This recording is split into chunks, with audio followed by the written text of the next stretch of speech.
So here I just sprayed it down, as you can see here. We're gonna let that sit for a moment.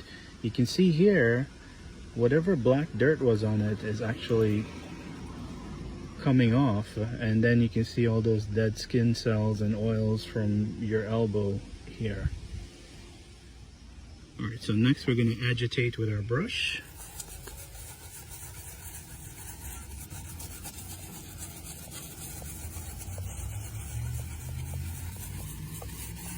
And here you can kind of see some of that muck is coming off there.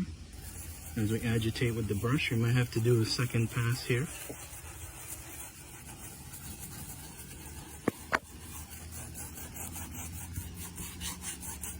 Okay, let's wipe this off and you guys can see the difference.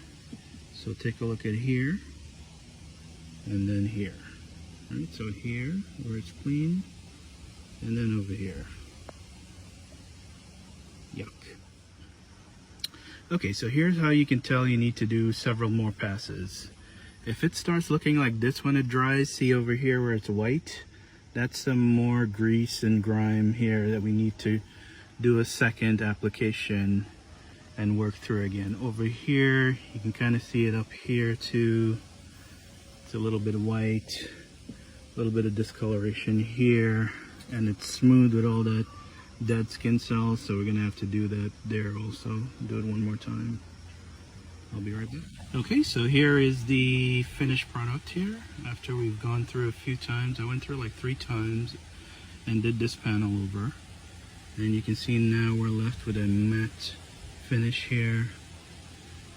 Here is a little worn down over time, but you can see when I scratch, there's no buildup of dead skin cells there.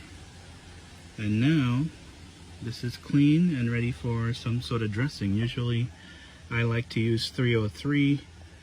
Just put a coat of that and it dries to a matte finish. It's also a UV protectant, so it's going to protect whatever vinyl this is for some time. And about every 6 months you reapply.